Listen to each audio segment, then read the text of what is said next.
So my name is Matt Rossi. I work for Delta Dental Plans Association. And first, a little bit of intro to myself.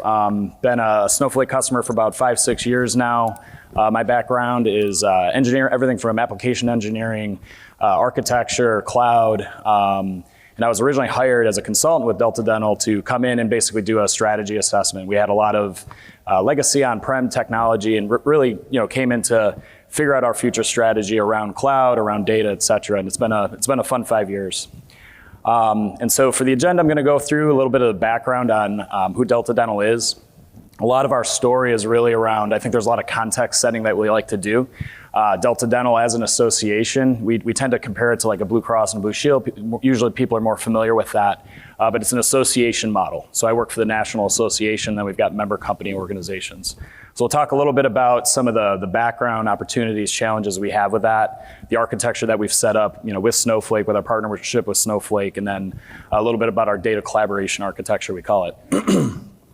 So as we were talking with Snowflake about presenting, we said, do we want to go high level? Do we want to go really low level? So we're going to try to go in the middle.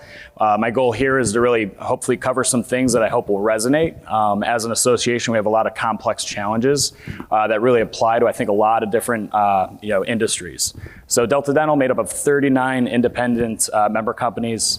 We also like to compare it to the NFL, right? You've got Roger Goodell, home office, commissioner, that's DDPA, and then all the teams are individual member companies, right? And so they've got their own local presence, local brand, and that's really what differentiates Delta Dental, right? You've got kind of that national power of the national brand, but then all the local, the local customer support and local presence. And so at the end of the day, it's really about elevating overall oral health and how it relates to overall health. So numbers guy, first thing, that was really interesting to me, I think it was the second keynote, PayPal was up there and they were talking about their consumer base. And they said 400 million consumers, right? That's a big number. Now for me, I'm using Venmo week in and week out, bar tabs, restaurant tabs with friends. But then I started thinking, Delta Dental has 90 million Americans, right, as part of our membership. So it's really a large scale. And usually with dental, right, little sibling to healthcare, you don't think about dental, right? Who thinks about their dental insurance? Not many people. But we have 90 million Americans that are part of our consumer base. From a market share perspective, there's something like 270 or 300 million Americans are estimated to have dental benefits in the US. Delta Dental has 30% of that, right? The next biggest competitor is somewhere in the low 10s. So really big presence there. From a group's perspective, right, I assume everybody, who's heard of Delta Dental? Has everybody heard of it? How many people have it? It's about right, like 30% at least. So the funny thing is every time I tell people where I work and I say Delta Dental, it's like, well, I think I've got Delta Dental. I'm not really sure, right? Because you go to the dentist twice a year. You say, hey, go pay. I don't want to pay a copay. Pay my visit, and you're off and running. So when you think about that, a lot of large employer groups, right? We've got half of the Fortune 1000 as part of our customer base. Overall subscriber retention rate. So the system takes a lot of pride in our customers being happy. A lot of stories out there around we left, we came back, right? We went to another carrier, we came back the next year. So 96% retention rate. And then from a dentist side, a provider side, over 150,000 providers in our network, right? So really big numbers, think about that. 400,000 dentist offices around the country, 150,000 actual practicing dentists, orthodontists, things like that. And then as I start getting into more of the data side, right, claims. So there's 450 million claims processed annually, collectively by this system. I'll talk a little bit about the technology there. Then from a revenue perspective, almost a $30 billion revenue brand. So obviously a lot of pride in that. Then lastly, from the intro perspective, so a big part of the mission of Delta Dental is not just to be an insurance carrier, right? It's to elevate overall health and oral health. And so 120 million a year, and this is a community impact report that literally just got published a couple weeks ago. 120 million went to charitable contributions last year, so pretty impressive. And one interesting story, when I tell people I work for Delta Dental, they're like, was your mom a dentist? Stuff like that. I'm like, no. But one of the things that really stuck with me is I'll hear like our chief dental officers talk about oral health and how it relates to overall health. And until you think about it, it doesn't really trigger, right? It doesn't stick. But we got stories where we'll talk about, I'm very bad at going to my regular doctor, but I'll go to the dentist twice a year, right? And so there's stories out there where somebody will be in a dentist's office and something will happen that will trigger them to say there's something else going on, and then they refer them to to their doctor to actually go get it checked out. So I had the opportunity to speak at World Tour a couple years ago, and a woman in the audience came up to me afterwards and said that happened to me. So she was in the dentist's office, found something wrong, and it turned out to be a very serious issue. So just interesting little thing. All right, so talking a little bit about challenges. So, when we think about the scale of that, we think about 39 member company organizations, significant benefits there because of that local presence I talked about. But think about, as an architect, how many systems does that take to operate, right? So we make jokes about how many claims systems we operate. At the association, we don't actually do claims processing, right? That happens all locally. We don't run call centers. That all happens locally. So as an architect, I would say, why do you have 39 of those things, right? Let's consolidate them down. But that's not how we operate as a brand because of that local presence. And so what does that do? That leads to a lot of data limitations, right? How do we share data across that complicated ecosystem to make smarter decisions? Then from a member and provider experience perspective, I'll use Julie, our account exec, as an example. So she works for Snowflake, which means she has coverage through Delta Dental of California, because California operates the state of Montana, which is where Snowflake is headquartered. So that's complication number one, craziness number one. Well, she lives in Michigan. So now she's gonna go to a dentist in Michigan, and Michigan is managed by, the Michigan dentists are managed by Delta Dental of Michigan. So she's showing up with a card. She doesn't really know that she's Delta Dental of California. The dentist is Michigan, but he knows he needs to deal with this complicated structure. And so when you think about that, processing a claim, Julie just wants to get out of the dentist's office. The dentist just wants to get money from Delta Dental, right? Make that fast, but there's a lot that goes behind the scenes for all that. And then when it comes to things like portals, right? We've got a lot of portals out there. So it's not like we have every single member company has their own. There's a lot of good collaboration that happens where they'll get on cohorts of systems and stuff like that. So that's great. So we don't have all of those, but it's still a lot, right? A lot to navigate. And then at the end of the day, that's very inefficient. So how do we make that more efficient for the whole system? So I'm sure you all have similar, slides like this, right? What are we trying to do? We're trying to get to a target state. Maybe we're in an early state where we're all on-prem. Maybe we're hybrid. And that's kind of the situation that collectively a lot of the deltas have been in for the past 10 years, right? Some are more aggressively moving to the cloud. Some are a little bit lagging behind for different reasons. Some have, are larger, operate many states. Some are smaller, single states, maybe don't have the resources to do these big types of initiatives. But at the end of the day, what we do is we want to look at claims data, member data, provider data, et cetera, and pull all that together along with our operational data, whether it's CRM, call centers, and then put it in sort of one spot, right? Now that's hard to do, even if you've got a small organization, right? That's much, much easier said than done. But now we take that and we multiply it by 39 member companies. So just the scale of that and the things that we need to think about building out the scalability has been massive.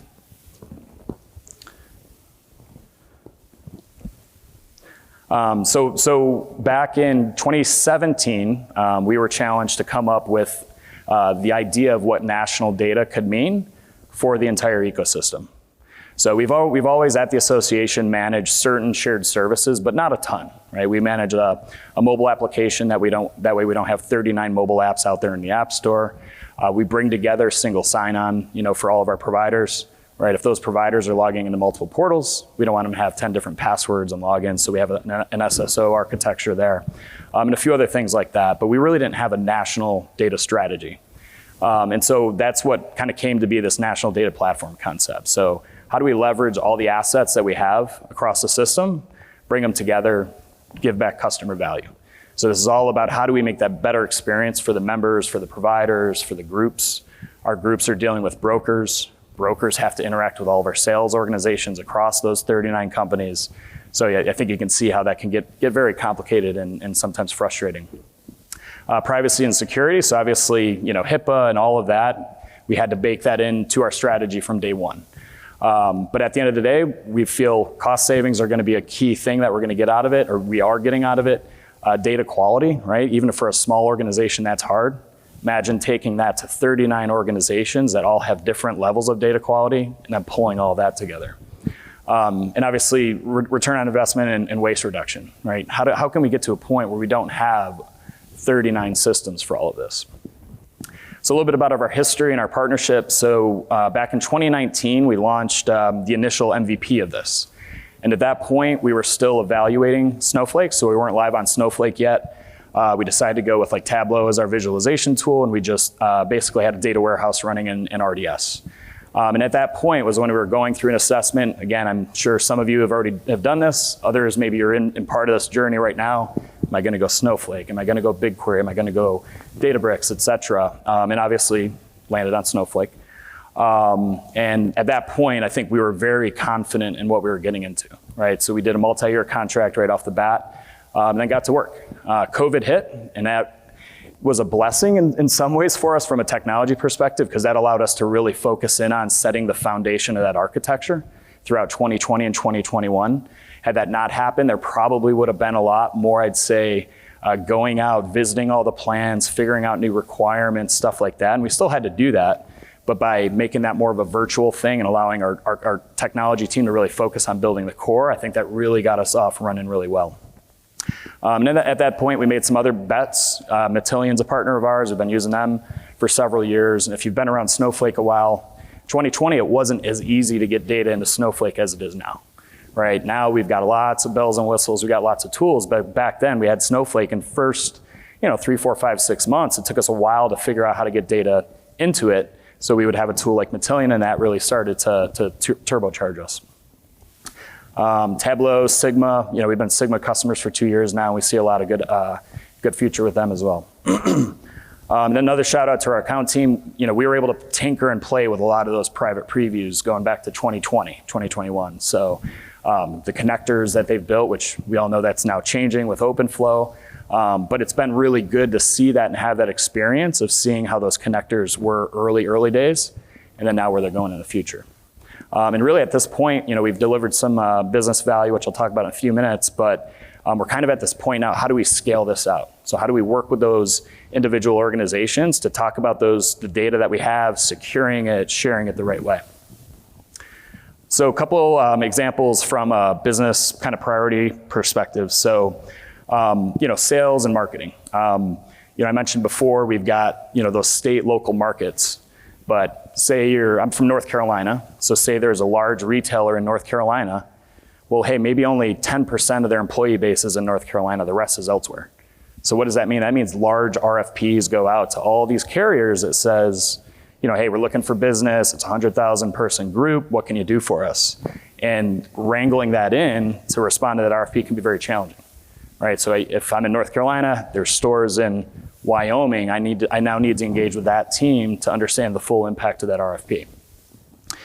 From a marketing perspective,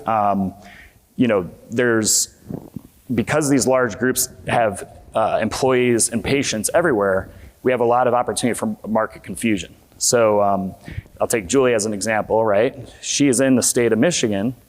Well, her husband maybe is on her plan at Snowflake, but Delta Dental of Michigan doesn't know that, right? And so maybe Michigan wants to go out and sell individual business or retiree business, but they don't really know that Julie's husband is actually already a member because he's a dependent on her plan. So trying to figure out ways to avoid that market confusion.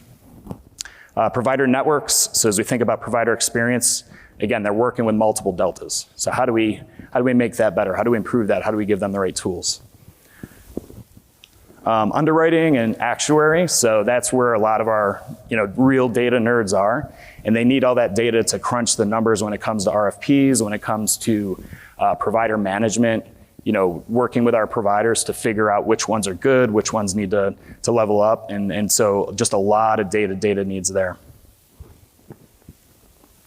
And then third party, and maybe some of you are partners in the room, now that we've got this foundational architecture with Snowflake, how do we work better with our third parties and our partners? So right now we've got gobs of flat files, again, times 39. Everybody's building a CSV file. They're all putting it on their SFTP server. It's going out to that partner. Some partners are the same. How do we start to wrangle that in as well? And so we're talking with some of those partners about data sharing now. And then at the end of the day, I mean, we hear all this buzz around AI, and it's great and it's exciting, but there's so much around that. Got to get the data foundation right.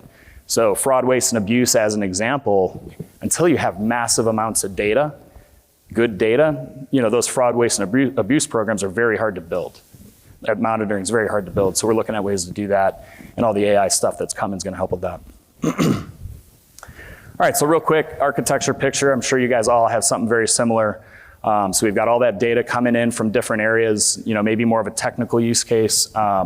We manage that mobile app that I talked about. So if you're in one state, one member company, well, you only have, you want to have a customer 360 strategy, as an example.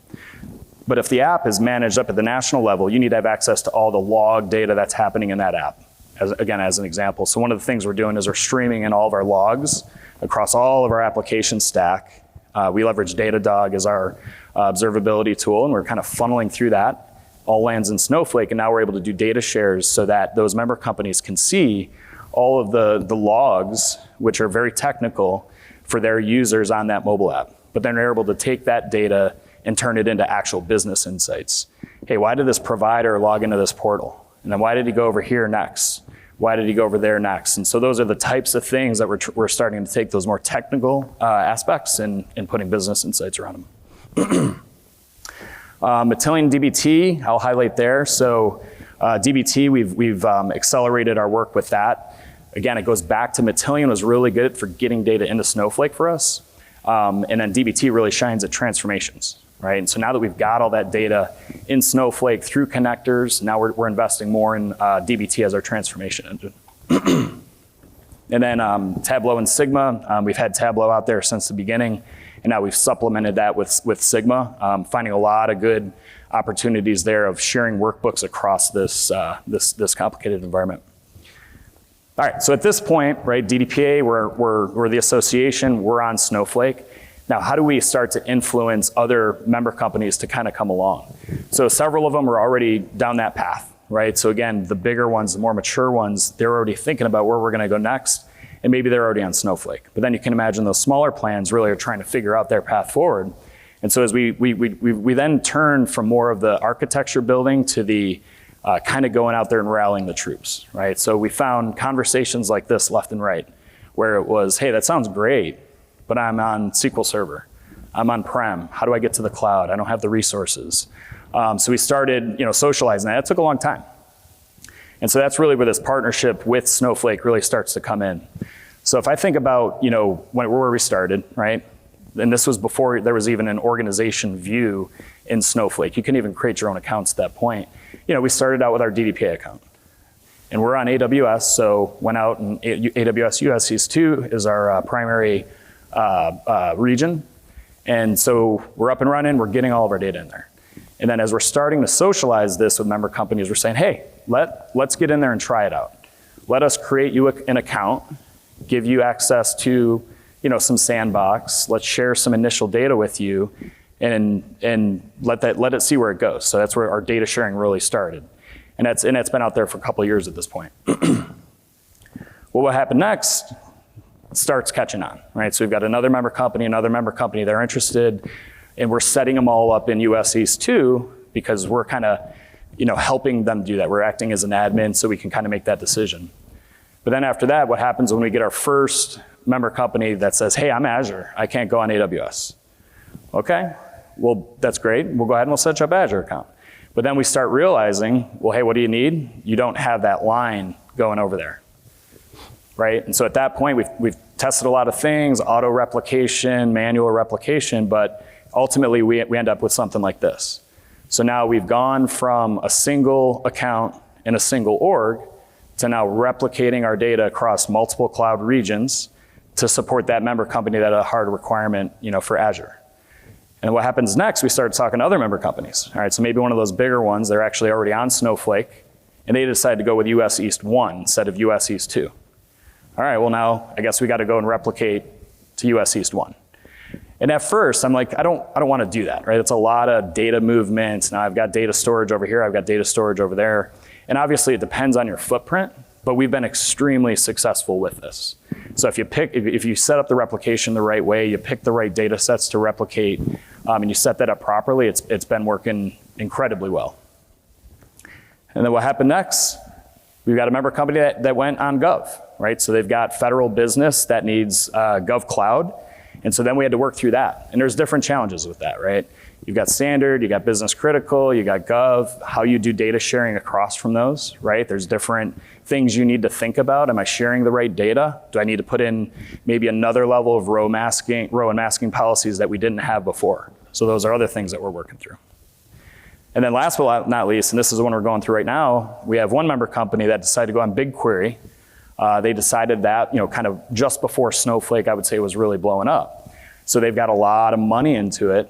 And so you can't just go say, hey, ditch BigQuery, come over to Snowflake with us, right? So that now what we're trying to do is figure out what's the most efficient way. So hey, now we're looking at, do we actually replicate into a Google region? And then how do we best share data between a BigQuery and a Snowflake? So that's been a fun journey. And for my role, being a tech guy as my background, it's turned into a lot of politicking. This is what it is. This is why you should do it. And it's taken a lot of time and effort to really kind of explain the business value. And that's where we really try to hone in on. I think early days it was, hey, the tech is cool. Come join us. Come do it. But until you start putting in those business terminologies and you can start explaining it this way, it's very hard to prove. So. All right, so now ultimately as we think about kind of putting a wrapper around all this, so single sign-on. So we have an identity provider, we use Auth0, which is part of the Okta family. And what we do is we've got a single sign-on IDP, and then that actually federating out to member companies. So we don't have all member companies in there right now. Some of them have a DDPA password, but the ones that are partnering with us, we actually connect directly into their Azure AD. And what does that mean? We literally have one security integration object in Snowflake that we propagate to every single Snowflake account. And it all comes to this DDPA universal login. And I've worked with other organizations that are trying to create, point-to-point connections to Azure AD, and that'll get complicated and painful quick. So that abstraction layer has been extremely helpful for our situation. Then at the core, obviously, we've got what we call our national data warehouse. All deploy or replicating to all three clouds. And then as we start talking business value, where we're at now is building out core common data models. So you can imagine 10 claim systems out there processing claims. They're all going to have separate application data models. Maybe they've got a data warehouse, maybe they don't. But what we're defining is basically a data model that can support across those different systems, those claim systems, those CRM systems, so that we can have one massive claims data set. I think claims is the easiest example that relates to people. And with that, I mean, at the end of the day, Delta Dental literally has the opportunity for the most data, most dental claims data in the world, right? If you put together 30% market share, partnerships with other firms, the opportunity there is just massive. And as we get to the far right, as we align on those data models, what we're now doing is building tools on top of them. So my friend in the hat here, Warren, he's had this idea for years about a marketplace. Like, could we have a Delta Dental marketplace where we can have member companies kind of crowdsource apps to it or reports or analytics to it? But that, again, is a little harder than it sounds, but it sounds great in concept. But now by us aligning on those data models, and then now with advancements with things like Sigma, that's actually where we're going. So with Sigma, we're looking at certain features that they're rolling out soon around multi-tenancy, the ability to truly share workbooks across Sigma orgs, and connection swap. So we're building one workbook here, sharing it with another org, and then swapping to their connection automatically. And so if we have those common data models, now we can build one workbook, propagate it out, make changes, and it automatically goes back down. Think about the infrastructure many of you probably manage to clone reports, manually swap data sources, et cetera, et cetera. And then from there, it's, our model or our philosophy there right now would be, it's either bring your own or let's all work together, right? All these member companies are still going to do their own thing. They need to for that local benefit, that local presence. But if we can say, hey, let's do these things together and then do these things separate, we don't need to go and build the same report 50 different times. So some key outcomes. So obviously efficiency, so that marketplace that I just talked about. So we're working to figure out the model on how we build tools and share them out so that others can benefit and use it for them. One of the tools in one of the states that we're looking at, we talked with their leadership, and their CEO literally said, look, if we can all participate, I'm willing to take the investment I made in that tool, that report, put it up at the national level, have others participate, but they invested a lot of money in that, right? And so there's a lot of those dynamics that you gotta be thinking through. Commercial dynamics, hey, do I wanna recoup some of my investment, some of my spend in that? And so those are all the kind of interesting things we're working through now. Cost savings. Obviously we always wanna be talking about an ROI, and so we've got several good examples, but I think this is the one that is kind of most relevant and easy to get. So we've saved at least $10 million over the last 3 to 5 years on what's called targeted marketing, duplicate marketing. So back to the Julie example, they don't know her husband in Michigan is actually a member of Delta Dental, so maybe he's getting mailers on accident. And not only is that just a waste, but it's market confusion, right? You're getting a thing in the mail and it's saying, hey, want to come join Delta Dental? And you're like, I'm already there. What are you talking about? And so with that, literally, we had marketing teams at all these organizations sending out mailers, and then now through some of the data sharing and the some of the logic we've built, we've been able to do that without sharing any PII or PHI. Give that data back to them to say, hey, don't market to these people. And then literally $10 million in savings over a few years is what we're at right now. And then last but not least, innovation. So as we think about we're talking billions and billions of claims records. Some of these claim systems have, data that's been sitting on them for a very long time. But thinking about our data retention strategies, and then, some of those more advanced use cases, clinical use cases. How do I start to look at a big claims data set to identify trends? And then, hey, and we're not there yet, but how do I then start to maybe link that into healthcare data to get a full picture of a client, of a patient? That's ultimately where we see a lot of this going.